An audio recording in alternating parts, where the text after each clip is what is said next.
বৃন্দাবনে সব থেকে যে বড় মন্দির ছিল বাঁকে বিহারী মন্দির, সেই মন্দিরের পাশে একটা বিশাল মিষ্টির দোকান ছিল। সেই মিষ্টির দোকানদার যে মালিক, তার অগাধ বিশ্বাস আর ভক্তি যে ভগবান কৃষ্ণ গোপীগণকে নিয়ে বিহার করতে করতে, লীলা করতে করতে একদিন ঠিক আমায় এসে দর্শন দেবে। তাই প্রত্যেক দিন অনেক রাত করে দোকান বন্ধ করত, সবাই ঘুমিয়ে যেত, দোকান বন্ধ করে চলে যেত, কিন্তু সেই দোকানদার দোকান বন্ধ করত না। দোকান খুলে অপলক নেত্রে তাকিয়ে থাকতো, কবে আমার মদন গোপাল আসবে, কবে তার চরণ আমি দর্শন পাব। এই আশা নিয়ে বসে আছে।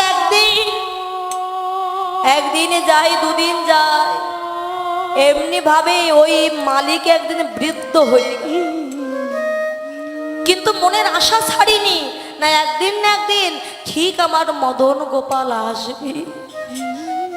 আজও সে দোকান খুলে বসে আছে, তার বিশ্বাসে, তার ভক্তিতে।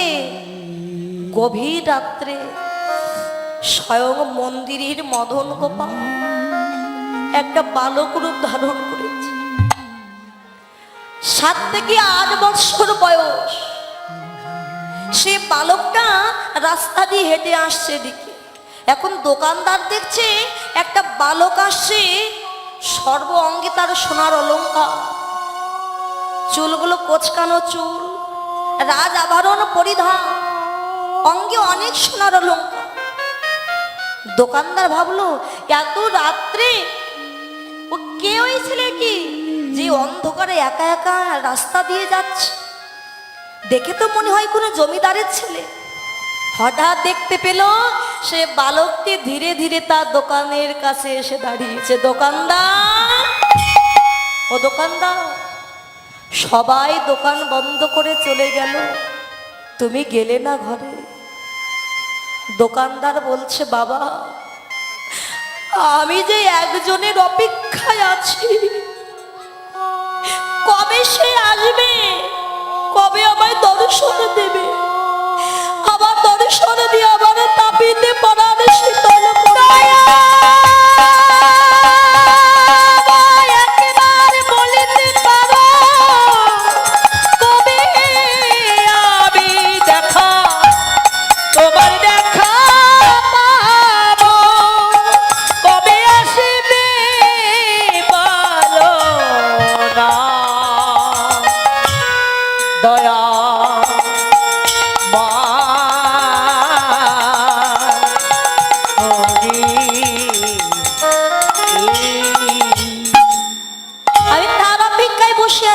তা বাবা, তুমি এত রাত্রে বাহিরে এসেছো, তোমার বাবা মা কিছু বলবে না? তুমি কেন এসেছো? ভগবান বললেন, ও দোকানদার, আমি শুনেছি তোমার দোকানে নাকি ভালো ভালো নাড়ু পাওয়া যায়, মিষ্টি পাওয়া যায়, এসেছি, আমায় কিছু খেতে দেবে দোকানদার? বলো তুমি কি খাবে? নাড়ু আছে, আমি নাড়ু খেতে বড় ভালোবাসি। বলে, দেখো বাবা, নাড়ু তো নাই, তা মিষ্টি আছে, তুমি মিষ্টি খাবে? হ্যাঁ, জগতে আমায় যে যা দেয় আমি তাই সেবা করি। হরে না, এই মিষ্টিটুকু তুমি সেবা করো। ভগবান দাঁড়িয়ে মিষ্টি সেবা করছে। বাবা, খুব সুন্দর হয়েছে দোকানদার, অনেক সুন্দর মিষ্টি বানাতে পারো তুমি, তা মিষ্টি তো খেলাম, দাম দিতে হবে না? দোকানদার বলল, বাবা, তোমাকে দেখে না আমার বড় মায়া হচ্ছে, এত সুন্দর রূপের মানুষের আগে আমি কখনো দেখিনি। তোমার পিতা মাতার জীবন ধন্য যে তোমার মতো পুত্রকে সন্তান রূপে লাভ করেছে। আমি তোমার কাছ থেকে দাম নেব না। ভগবান বললেন, দেখো, কেউ যদি আমায় কিছু দেয়, যদি আমায় এতটুকু দেয়, আমি তার জন্য আমার দেহ মন প্রাণ উজাড় করে দিই। তুমি আমায় একটা মিষ্টি দিয়েছ, বলো তোমার কি? না আমি কিছু চাই। দেখো আমি তো অর্থ নিয়ে আসিনি, তা আমার হাতে আছে সোনার বালা। এই সোনার বালাটা আমি তোমায় দেব। না গো, আমি কিছু নেব না বাবা, তোমার কাছ থেকে আমি কিছু নিতে পারবো না, তোমায় নিতে হবে। তুমি বড় দরিদ্র, প্রত্যেক দিন দোকান খুলে বসে থাকো, যার অপেক্ষায় ধরে নাও আজকে আমি সেই তোমায় এই বালাটা দিচ্ছি। দোকানদার তো বুঝতে পারছে না, হাতির বালা খুলে দোকানের ভিতরে ছুঁড়ে মেরেছে। দোকানদার বলছে না বাবা, আমি তোমার কাছ থেকে বালা নিতে পারবো না। এই বলে বালাটা তুলে ফেরত দিতে যাবে, যেই নিচু হয়েছে অমনি উপরে তাকে দেখছে সেই বালকটা আর না। কোথায় যেতে পারে, কেউই বালক। হাতে সেই বালাটা নিয়ে সারা রাত বসে থাকলো, আবারও বুঝি আসবে, কিন্তু এলো। ভোর হতে না হতে মন্দিরে সারা গ্রাম এক মন্দিরে পুরোহিতে বলছে, জানো, যারা পিটে দিয়ে বলছে মন্দিরের বাকি বিহারীর হাতের সোনার বালা চুরি হয়ে গেছে। এই কথা শুনি দোকানদারের আর বুঝতে বাকি থাকলো না যে কে এসেছিল না। সোনার বালাটা নিয়ে ছুটতে ছুটতে পুরোহিতের কাছে গিয়ে বলছে, পুরোহিত মশাই দেখো তো এই বালাটা তোমার মন্দিরের বাকি বিহারীর কি? হ্যাঁ এই তো সেই বালা, তুমি কোথায় পেলে? বলে এই বালাটা না গতকালকে রাত্রে আমার মদন গোপাল আমায় সে উপহার দিয়ে গেছে। সত্যি সত্যি? বলে হ্যাঁ সত্যি সত্যি, এই বালাটা আমার মদন গোপাল আমায় দিয়েছে। সত্যি আমার মদন গোপালের বালা কিনা আমি দেখব। মন্দিরের দরজা খুলে গিয়ে দেখছে যে হাতে একটা সোনার বালা আর এক হাতে বালা নাও।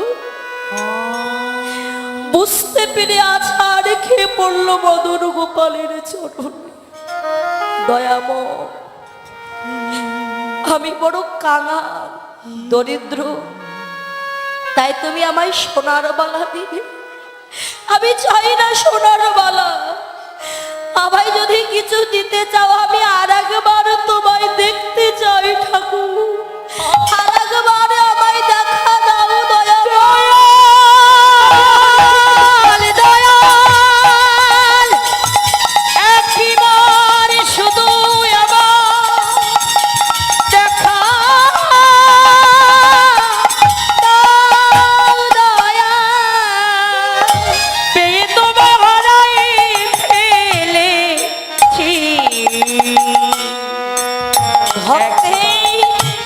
মনোবাসনা পূর্ণ করবার জন্য স্বয়ং মদন গোপাল আজকে পদ্মপলাশ লোচন গোবিন্দ রূপে দাঁড়িয়েছে। পুরোহিতে ছুটে গিয়ে চরণ দুখানা জড়িয়ে ধরেছে, আর মন্দিরে সেই দোকানদার চরণ জড়িয়ে ধরেছে। দয়াময়, আজ যেমন তোমার চরণ পেলাম, আমায় কথা দাও, আমায় যে কুলে জন্ম দাও না কেন ওগো দয়াময়, এমনি ভাবে প্রতি জনমে জনমে যেন তোমার চরণ ছাড়া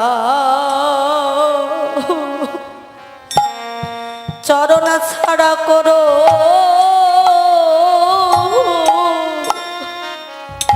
আমায় করো না গো।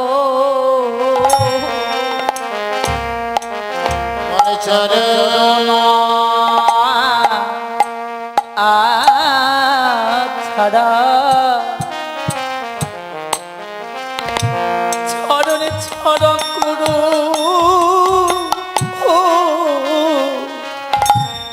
করো না গো। প্রভু আমি যে কত জনমে, আমি কত জনমে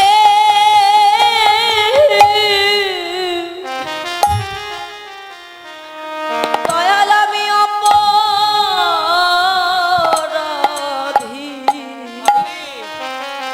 যেন আমায় চরণ চরণ ছাড়া করো না গো। তবু আমি কত নামে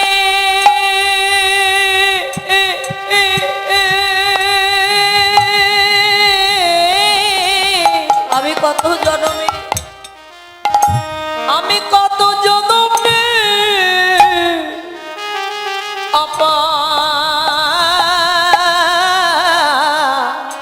অপরাধী দয়া যেন আমায় চরণ ছাড়া আমায় করো না দয়াবো, আমায় করা না গো।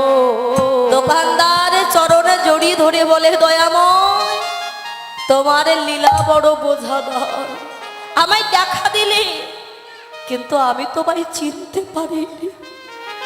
দয়াময় দয়াল তোমার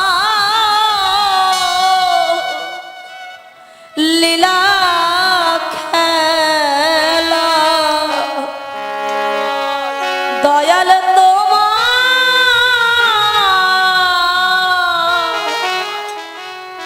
লীলা খেলা বোঝা বড় হরিবল দিনের বন্ধু করুণা সিন্ধু বাঁকা শ্যামরা,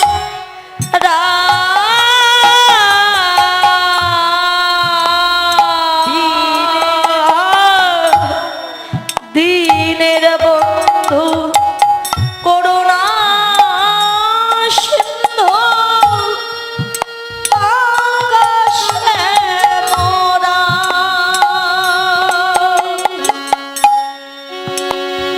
দয়ালে তোমার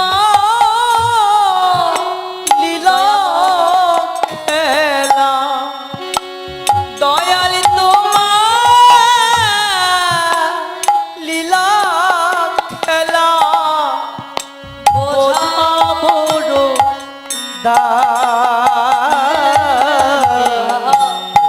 দিনের বন্ধু নেতাই গৌর সিন্ধু বাঁকা শ্যামরা,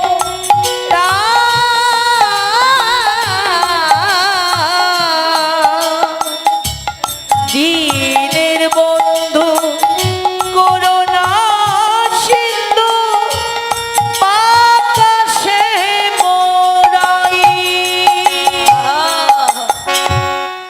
তুমি তো সে ব্রজের কানা নদিয়ার নিমাই, বিষ্ণু প্রিয়া বুকের ধার যশোদা জীব ও কানা,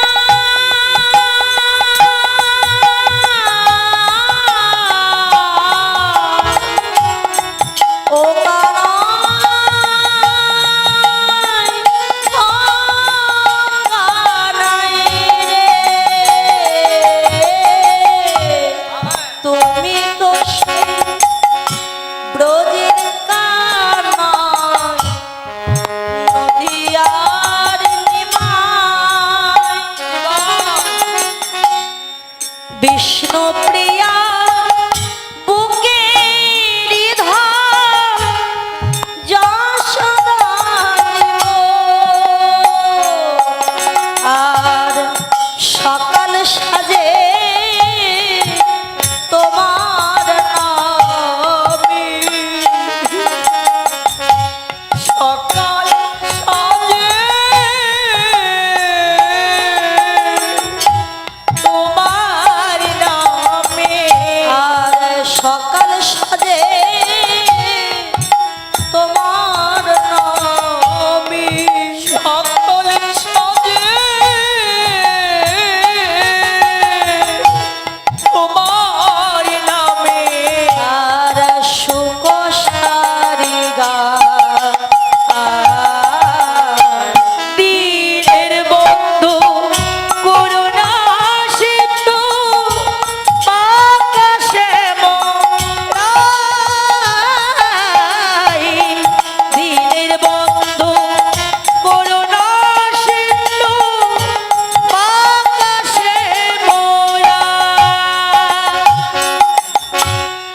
দয়াল তোমার লীলা খেলা,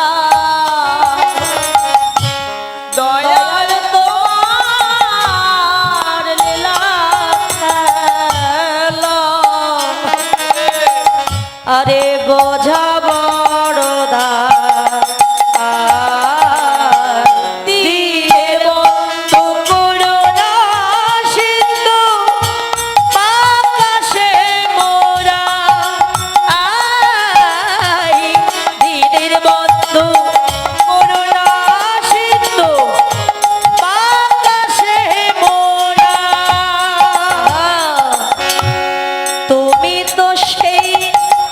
ধ্রুব তারা, তুমি রবি দিনে, তোমার নামে পাগল যারা, তারা তোমায় খোঁজে। তুমি তো সেই ধ্রুব তারা, তুমি রবি দিনে, তোমার নামে পাগল যারা, তারা তোমায় খোঁজে। ভবা পাগলা কয় তোমার বিনে, ভবা পাগলা কয় তোমার বিনে, বাঁচার উপায় না।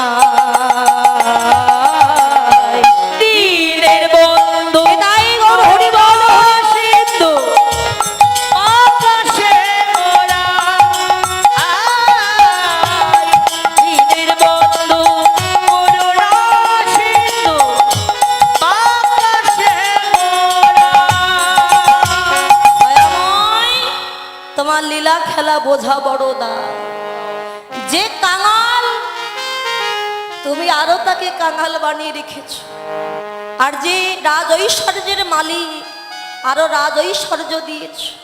বাবা দেখবেন যারা কৃষ্ণ ভক্ত তাদের জীবনে অনেক দুঃখ অনেক কষ্ট। কেন না? কষ্ট না পেলে দুঃখ না পেলে জীব কখনো আমায় ডাকবে না। আমার জীবনে যদি সুখ আসে আমি তার কথা ভুলে যাব, কিন্তু জীবনে যদি দুঃখ আসে কষ্ট আসে বারবার তার চরণের কথা মনে পড়ে, তার চরণের কথা মনে পড়ে। আর কৃষ্ণ ভক্ত তারা কি করে? সারাদিন ভিক্ষা করে, ভিক্ষার চাউল নিয়ে অন্ন ব্যঞ্জন রন্ধন করে ভগবানকে নিবেদন করে, আর সেই নিবেদিত প্রসাদ নিজে সেবা করে। দেখবেন কৃষ্ণ ভক্ত যারা, আর যারা অভক্ত ভগবানকে দেয় না, তাদের জীবনে অনেক রোগ ব্যাধি, কিন্তু কৃষ্ণ ভক্ত ভগবানকে নিবেদন করে সেবা করে। ভগবান বলেন তোমায় সেবা করবার আগে আমি আগে সেবা করি, সেটা অমৃত হয়ে যায়। তাহলে ভক্ত কখনো অসুস্থ হতে পারে না। তা আজকে যে কীর্তন আসরে হচ্ছে, আপনারা সবাই এসেছে, সাধুগুরু বৈষ্ণবের আগমন হয়েছে। কেননা কৃষ্ণ ভক্ত যারা সদাই চিন্তা করে কোথায় গেলে পাবো কৃষ্ণ ভক্তের সঙ্গ, কোথায় গেলে পাবো ভক্তের চরণের ধুলি। বাস্তব জগতের ঘরে থাকতে মন বসে না। আজকে বিষ্ণুপ্রিয়াও এই মধ্যাহ্নকালে আমার গৌরব দর্শন করে কাঁদতে কাঁদতে ঘরে এসেছে। এসে কাঞ্চনার কণ্ঠ জড়িয়ে ধরে বললেন, কাঞ্চনা আমি গেলাম ভালো গঙ্গায় জল আনতে, কিন্তু কেন এই গৌর রূপে আমার নয়ন গেল, নয়ন গেল। এই জগতে শুধু আমি নই রে, যে একবার গৌরব দর্শন করেছে তার তো আর ঘরে থাকতে মন বসে না। সদাই কেঁদে কেঁদে কি বলে জানিস, আমি কোথায় গেলে পাবো ভক্তের চরণ চরণ ধুলি।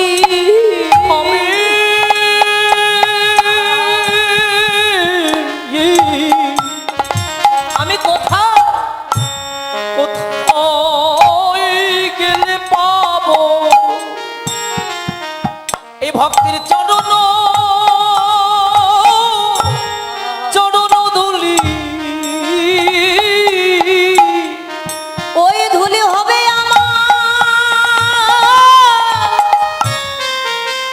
আমার ভব পারের করি, আমি কোথায় গেলে পাবো ভক্তের চরণ ধুলি? এই ধুলি হবে আমার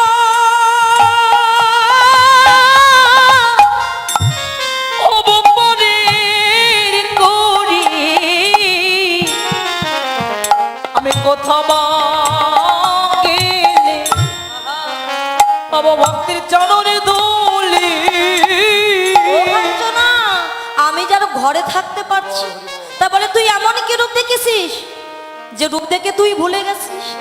বলছে আমি কি রূপ দেখলাম জানিস? হেমশয় অতি গোড়া সুমধুর হাসথর। ওনা করি হেম মানে কি? বলে হেম মানে সোনা, অতি গোড়া অর্থাৎ সোনার চাইতেও অতীব সুন্দর আমার গৌর হরি রঙ্গের জ্যোতি। হরিবল হরিবল। সোনার চাইতে আরো সুন্দর। জগজননয়নে আনন্দ, মানে যে দেখেছে তার মনে আনন্দ, না দেখলে কি কখনো আনন্দ হয়? গৌরকে দেখলেই তো আনন্দ হয়। কাঞ্চনা বলে বিষ্ণুপ্রিয়া, আমরাও গিয়েছিলাম গঙ্গায় জল আনতে, কই আমাদের ভাগ্যে তো রূপ দর্শন হলো। চৈতন্য চরিতামৃতে বললে পদ্মাবতী সেই লীলা করেন গোরা রায়, কোন কোন ভাগ্যবান সেই লীলা দেখে। সেই লীলা দেখিবারে পাই, যারা ভাগ্যবান তারাই দেখতে পায়, ও আনজনে দেখতে পাবে না। ওনাগরে আমি দেখলাম আমার সরধনী গঙ্গার কুলে সোনার নুপুর পায় আমার গৌর হরি পারিষদ ভক্ত নিয়ে